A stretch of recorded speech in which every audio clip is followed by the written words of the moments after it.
Hello दोस्तों, मैं आचार्य सुरेंद्र कौशिक शास्त्री आज दोबारा फिर आपके साथ। दोस्तों अब की बार स्टेट में नहीं कटेगा एक भी नंबर। जी हाँ, बिल्कुल। अब की बार स्टेट में नहीं कटेगा एक भी नंबर। आपके लिए सबसे ज़्यादा मुश्किल क्या हो जाता है स्टेट में? जब आप जाते हो साइकोलॉजी सीडीपी और नंबर 2 पे अगर बात की जाए हिंदी, बड़ी ही इंपॉर्टेंट हो जाती है और बड़ी ही टिपिकल आपको लगती है। आपको लगता है पता नहीं कहाँ से क्या कोई पूछ लेगा। दोस्तों एक बार आराम से गहनता से पढ़ के देखो, कुछ भी बाहर से नहीं है। तो उसी आधार पर दूसरा टॉपिक मैं लेके आया। इससे पहले वाला टॉपिक आपने देख लिया, रिक्रिएशन की जो थ्योरी थी, सिगमंड फ्राइड जी के बारे में बात करते हैं। कौन नहीं जानता, बड़ा इंपॉर्टेंट है। हर बार एच टेट में 2 या 3 क्वेश्चन यहाँ से आ जाते हैं। प्रत्येक टेट में, चाहे वो सी टेट हो, रीट हो, यूपी टेट हो, बिहार टेट हो, कहीं का भी हो, टीचिंग एग्जाम जितने भी होते हैं, केवीएस हो, वहां पर सिगमंड फ्राइड जी को स्पेशल पूछा जाता है। ठीक है, तो आज इसीलिए हम सिगमंड फ्राइड जी को पढ़ रहे हैं। सिगमंड फ्राइड जी ने एक सिद्धांत दिया था, मनोविश्लेषणात्मक सिद्धांत। मनोविश्लेषणात्मक सिद्धांत सबसे पहले मनोविश्लेषणात्मक था क्या? मन का विश्लेषण करना, मन का विश्लेषण करना। मगर दोस्तों सिगमंड फ्राइड जी ने जो मनोविश्लेषणात्मक सिद्धांत दिया था, वो भी 3 आधारों पे बटा हुआ था। वो भी 3, यहां तक जानते हैं सभी, इससे आगे थोड़े गहनता से पढ़ रहे हैं। वो भी 3 आधारों पे क्या था? डिवाइडेड था। सबसे पहले क्या था? स्थलाकृति। सबसे पहले क्या था दोस्तों? स्थलाकृति के आधार पर डिवाइडेड। स्थलाकृति, स्थल प्लस आकृति, स्थलाकृति के आधार पर डिवाइडेड था, जिसको मन की संरचना भी कहा जा सकता है। मन की संरचना के आधार पर, मन की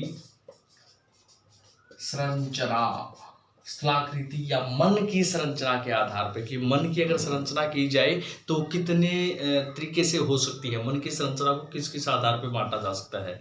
ठीक है, और नंबर 2 था दोस्तों गत्यात्मक। नंबर 2 पे क्या था? गत्यात्मक। गत्यात्मक दोस्तों नंबर 2 पे क्या था? गत्यात्मक था।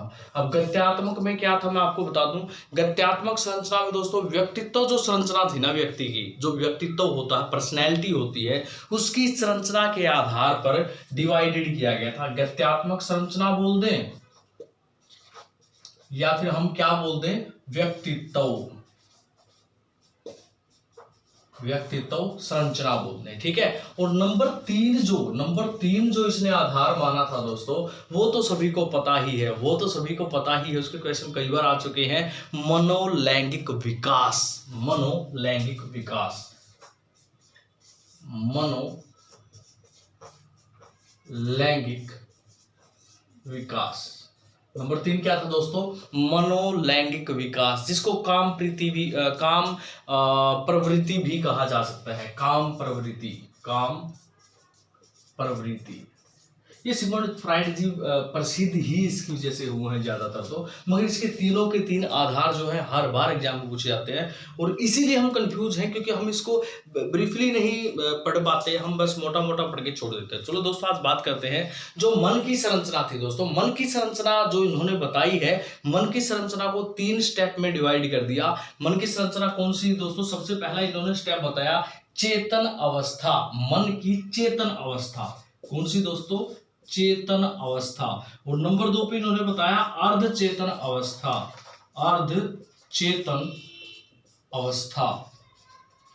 नंबर 2 पे इन्होंने जो बताया वो क्या थी? अर्ध चेतन अवस्था बताया।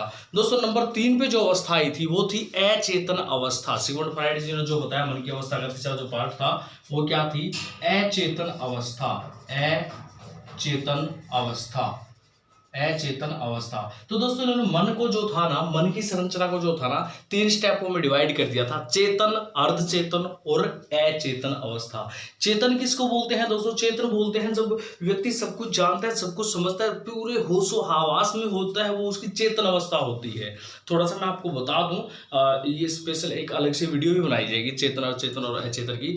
अर्धचेतन किसको कहा जाता है? जब व्यक्ति होशो हवास में तो होता है, बट जिस चीज के बारे में बात कर रहा है वो थोड़ा सा उसके माइंड में चल रहा होता है, बस एकदम ध्यान नहीं आता, वो उसको अर्धचेतन कहता है। कुछ भूला कुछ याद। उसके बाद है अचेतन अवस्था। अचेतन अवस्था कौन सी होती है दोस्तों? जब व्यक्ति को जो चीज याद है, जो चीज मेमोराइज्ड है, जो चीज याद है, वो जब उसको पूछी जाए, कोई एक चल रहा हो वार्तालाप, जब उससे पूछी जाए तो वो अचेतन में जा चुकी है। अर्थात वो घटना उसको याद तो है, बट अचेतन में जब उसका जिक्र होगा तभी याद आएगी, अदरवाइज उसको याद नहीं आएगी।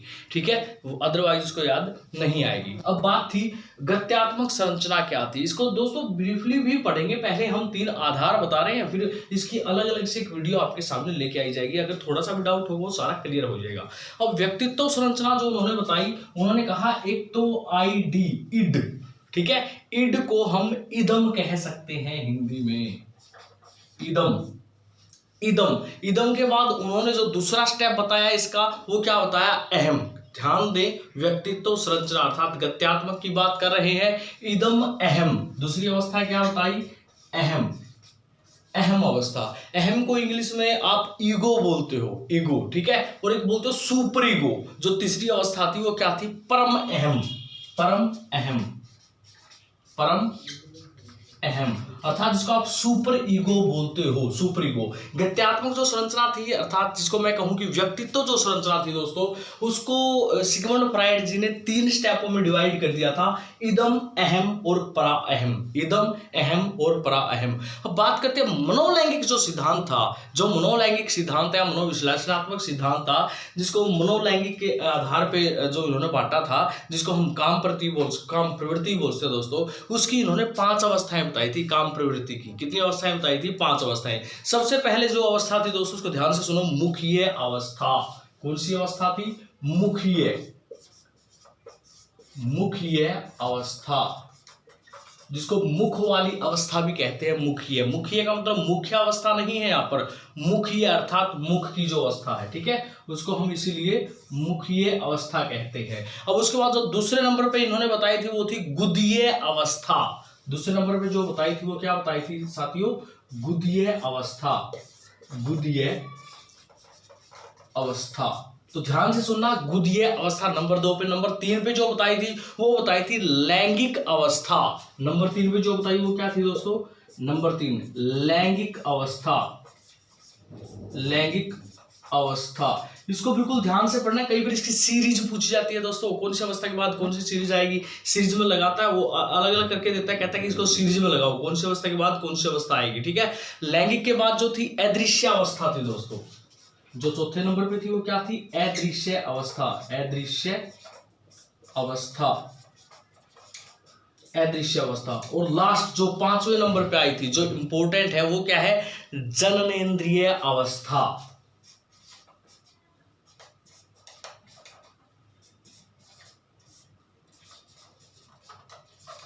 देखो दोस्तों, कई भी क्वेश्चन क्या आता है, वो सीरीज देता है आगे पीछे करके और कहता है मनोलैंगिक विकास जो काम प्रवृत्ति है उसके आधार पर सिगमंड फ्राइड जी ने जो अवस्थाएं बताई उनको सीरीज से लगाएं, ठीक है। अर्थात कौन सी अवस्था पहले आएगी, कौन सी किस एज ग्रुप में पहले आएगी, कौन सी बाद में आएगी, तो सीरीज से लगाना ही पूछ सकता है। या वो पूछ सकता है अहम जो है, अहम जो अवस्था है वो सिगमंड फ्राइड जी के अनुसार, पहली बात तो पूछ सकते हैं कि किसके अनुसार है, सिगमंड फ्राइड जी के अनुसार। ये पूछ सकता है कि किसके तहत बताई गई है सिगमंड फ्राइड ने, गद्यात्मक के, स्थलाकृति या मनोलैंगिक, या आप लोग कह सकते हैं मन की संरचना के आधार पर, व्यक्तित्व की संरचना के आधार पर, या काम प्रवृत्ति के आधार पर। तो हमें पता होना चाहिए इदम, अहम, प्राअहम व्यक्तित्व संरचना के आधार पर है। वो ऐसा पूछ सकता है अचेतन मन की जो अवस्था होती है सिगमंड फ्राइड जी के अनुसार कौन से सिद्धांत से ली गई है, भाई मनोविश्लेषणात्मक सिद्धांत से ली गई है, बट उसे कौन से स्तर से ली गई है, स्थलाकृति या मन की संरचना के आधार पर उन्होंने इसको डिवाइड किया है। तो दोस्तों ये था आज का हमारा, केवल इतना कि इन्होंने जो मनोविश्लेषणात्मक सिद्धांत दिया है, जिसको आप केवल यहां तक जानते हो या यहां तक जानते हो, यहां तक जानते हो, या तीनों को जानते हो, तो इतना नहीं जानते हो कि तीनों के तीनों सिगमंड फ्राइड ने लिए मनोविश्लेषणात्मक सिद्धांत के ही ये अभिन्न अंग हैं। तो इसको जानने के लिए अगर आपको हमारी वीडियो अच्छी लगे और आपको लगे कि हाँ बिल्कुल एचटेट में अब की बार ये वीडियो हेल्प करने वाली है, तो सब्सक्राइब कर लीजिए अभी इस चैनल को। और नेक्स्ट वीडियो देखने के लिए कि आपको पता, जब मैं इसको डिटेल से करवाऊंगा कि उसका पता चल जाए कि नेक्स्ट वीडियो डल चुकी है एक एक के बारे में, तो सबसे पहले सब्सक्राइब करते ही बेल आइकन दबा लीजिए, ताकि जैसे ही वीडियो डले आपको नोटिफिकेशन मिल जाए कि वीडियो डल चुकी है और उसको देखिए। ओके दोस्तों, पसंद आए तो शेयर जरूर कीजिएगा, कमेंट करके जरूर बताइएगा। बेस्ट ऑफ लक दोस्तों।